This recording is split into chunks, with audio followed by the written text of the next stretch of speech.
ദൈവമനുഷ്യന്റെ സ്നേഹഗീത അധ്യായം 216 വാല്യം 5 ആഷ്കലോണിലേക്കുള്ള സമതലത്തിൽ.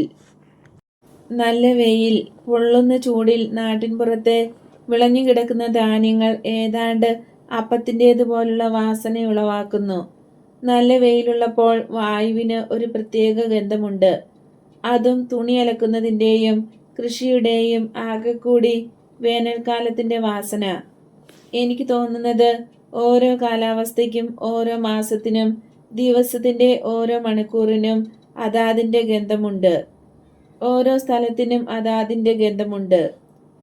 നല്ല ശേഷിയുള്ള പഞ്ചേന്ദ്രിയങ്ങളും നിരീക്ഷണ പാഠവും ഉണ്ടെങ്കിൽ ഇതാർക്കും മനസ്സിലാകുമെന്നാണ് എനിക്ക് തോന്നുന്നത്.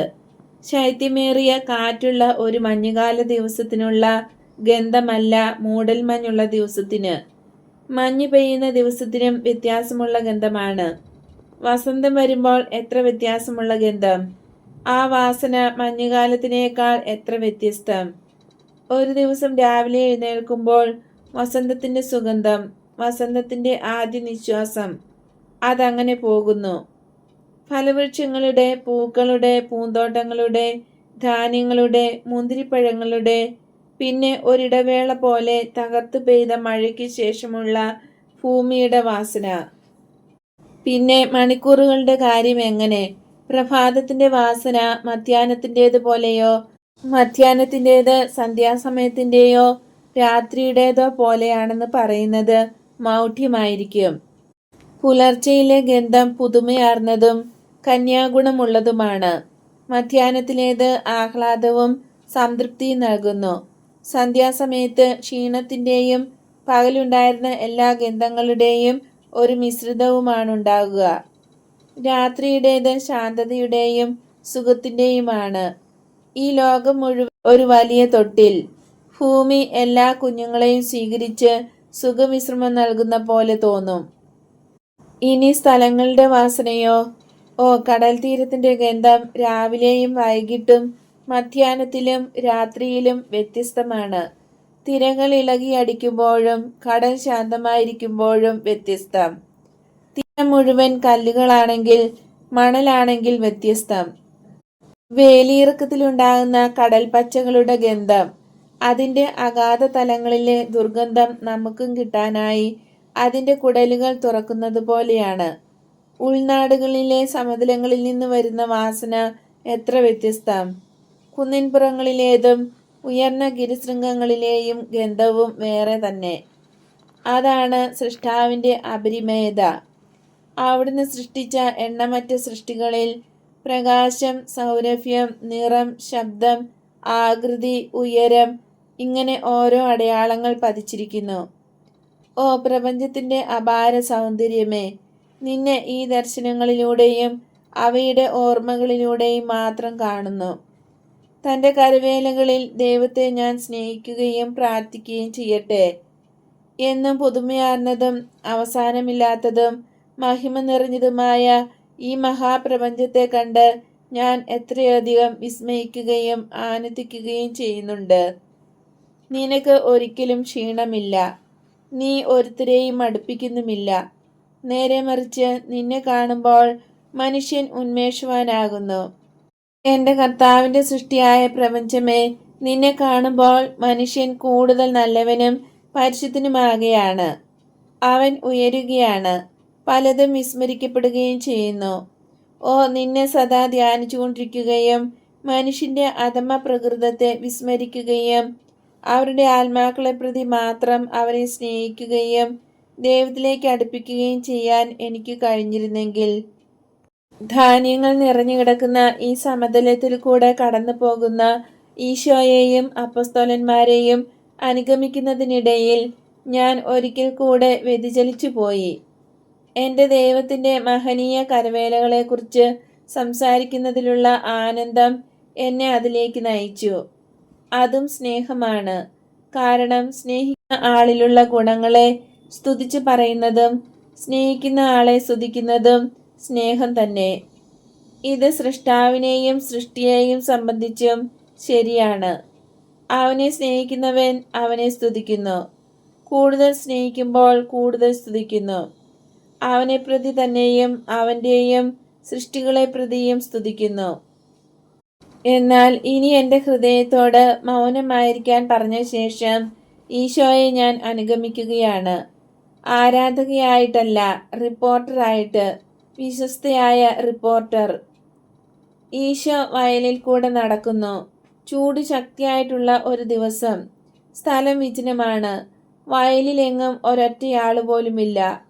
വിളഞ്ഞു കിടക്കുന്ന ധാന്യക്കതിരുകളും അവിടെവിടെയായി ഏതാനും വൃക്ഷങ്ങൾ മാത്രം. വെയിൽ, ധാന്യങ്ങൾ, പക്ഷികൾ, പല്ലി, പുല്ല് കട്ട പിടിച്ച് അവിടെവിടെയായി അനങ്ങാതെ നിൽക്കുന്നു. ഇതുമാത്രമാണ് ഈശോയ്ക്ക് ചുറ്റും. ഈശോ നടക്കുന്ന വഴിയുടെ ഒരു വശത്ത് ഒരു ഗ്രാമം, എതിർവശത്ത് വയൽ, വേറൊന്നുമില്ല. എല്ലാവർക്കും ചൂട്, ആരും ഒന്നും പറയുന്നില്ല. പുറംകുപ്പായം എല്ലാവരും തന്നെ മാറ്റി.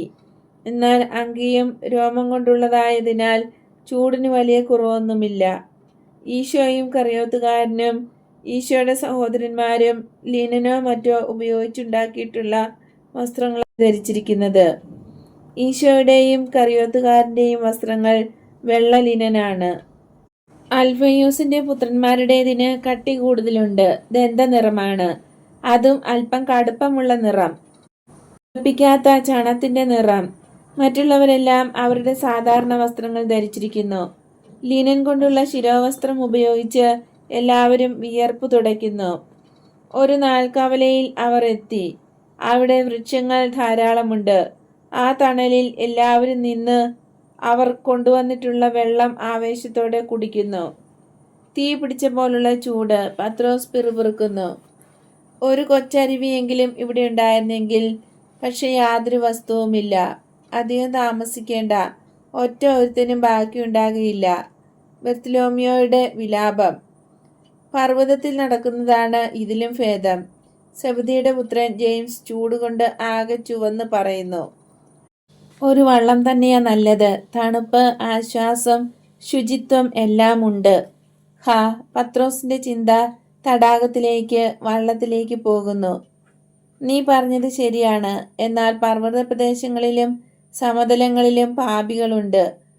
അവർ നമ്മെ തെളിവെള്ളത്തു നിന്ന് ഓടിച്ചില്ലായിരുന്നെങ്കിൽ, നമ്മെ അത്രയടുത്ത് വന്ന് പീഡിപ്പിച്ചില്ലായിരുന്നെങ്കിൽ, തെബത്തിനും ഷെബാത്തിനും ഇടയ്ക്ക് മാത്രമേ ഞാൻ ഇങ്ങോട്ട് വരുമായിരുന്നുള്ളൂ.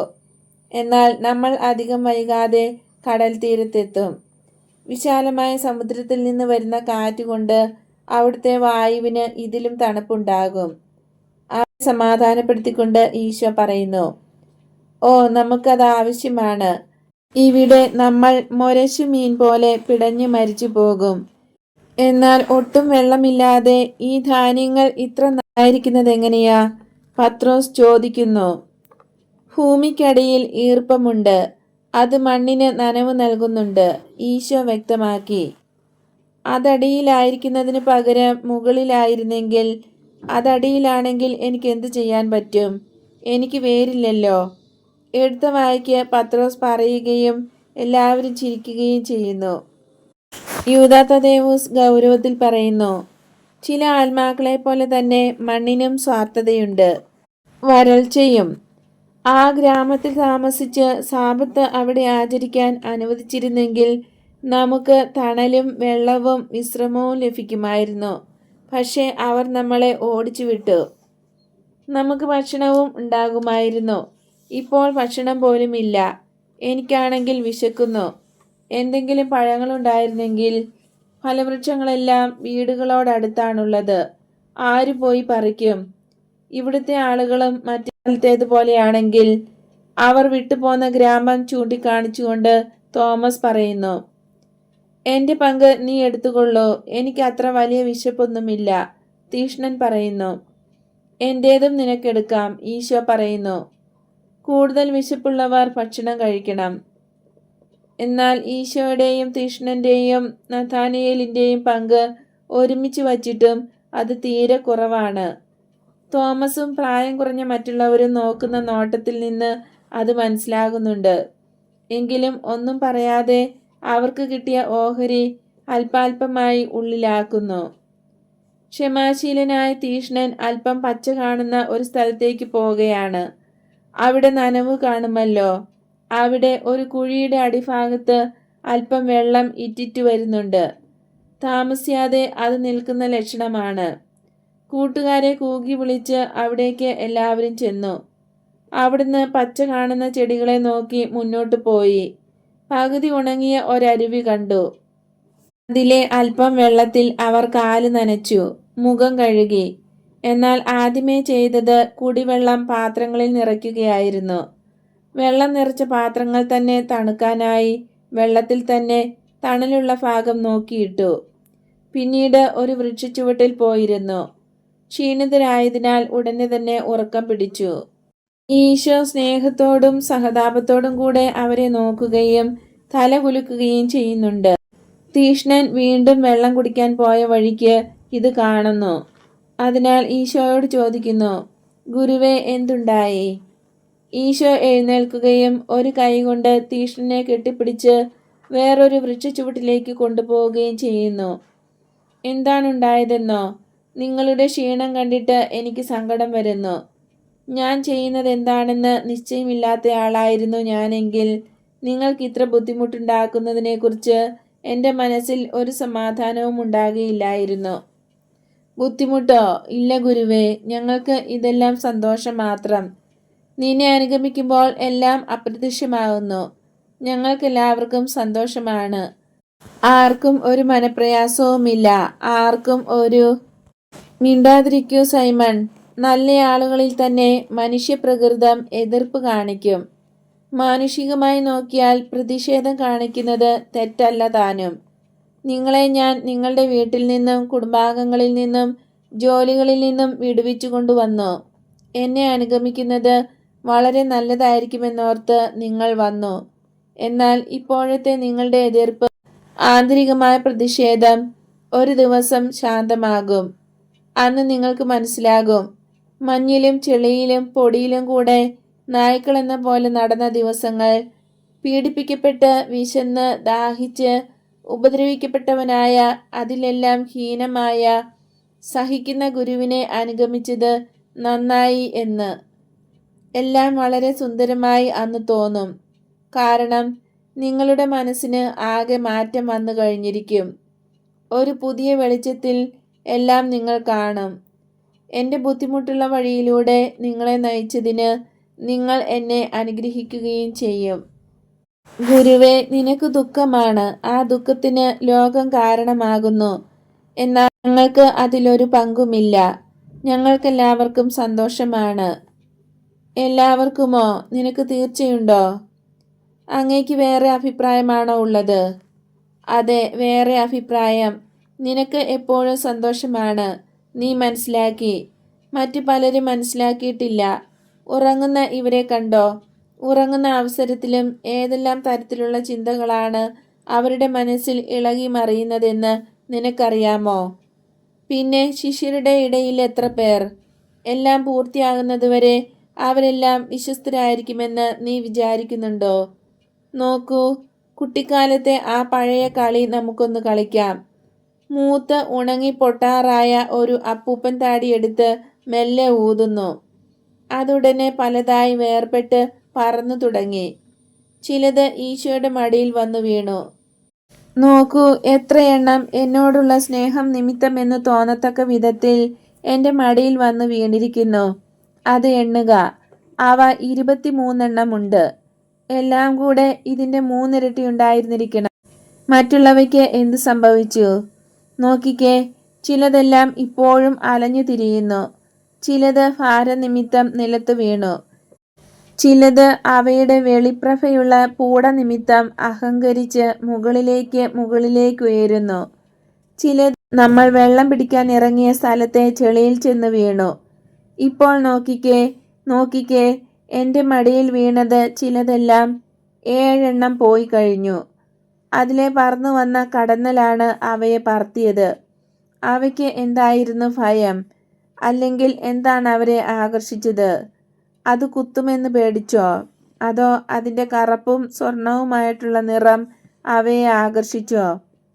അതിൻ്റെ അഴകോ ചിറകിൻ്റെ മിന്നുന്ന പ്രകാശമോ എന്താണ് അവയെ ആകർഷിച്ചത്? അവ പോയി കഴിഞ്ഞു. ചതിക്കുന്ന ഒരു സൗന്ദര്യത്തെ അനുഗമിച്ചു. സൈമൺ, ഇത് തന്നെ എൻ്റെ ശിഷ്യർക്കും സംഭവിക്കും.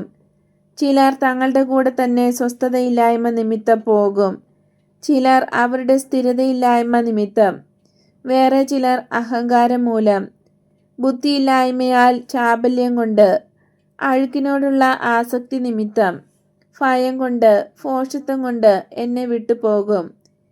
എൻ്റെ ദൗത്യ നിർവഹണത്തിലെ ഏറ്റവും വിഷമമുള്ള സമയത്ത് ഞങ്ങൾ നിന്റെ കൂടെ വരുന്നു എന്ന് പറയുന്ന എൻ്റെ ശിഷ്യർ എൻ്റെ കൂടെ കാണുമെന്ന് നീ വിചാരിക്കുന്നോ? എൻ്റെ പിതാവ് സൃഷ്ടിച്ച അപ്പൂപ്പൻ താടി 70-ൽ കൂടുതലുണ്ടായിരുന്നു. എന്നാൽ എൻ്റെ മടിയിൽ ഇപ്പോൾ 7 എണ്ണം മാത്രമേയുള്ളൂ. കാരണം കാറ്റിൻ്റെ നേരിയ ചലനത്താൽ വളരെ നേരിയ തണ്ടുള്ള അവ പറന്നുപോയി. അത് പോയി. അതുപോലായിരിക്കും എൻ്റെ ശിഷ്യർ. എന്നോട് വിശ്വസ്തരായിരിക്കാൻ നിങ്ങൾ എത്രയധികം ബുദ്ധിമുട്ടേണ്ടി വരുമെന്ന് ഞാൻ ചിന്തിക്കുകയാണ്. വരൂ സൈമൺ, നമുക്ക് പോയി ആ ജലത്തിന് മീതെ നൃത്തമാടുന്ന തുമ്പികളെ നോക്കാം. നിനക്ക് വിശ്രമിക്കണമെങ്കിൽ വരേണ്ട. ഇല്ല ഗുരുവേ, നിന്റെ വാക്കുകൾ കേട്ടിട്ട് എനിക്ക് സങ്കടമാണ്.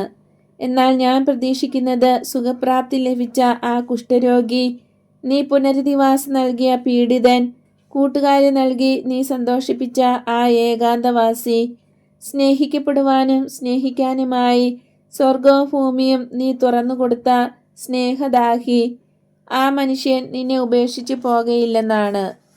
ഗുരുവേ, യൂദാസിനെക്കുറിച്ച് നീ എന്താണ് വിചാരിക്കുന്നത്?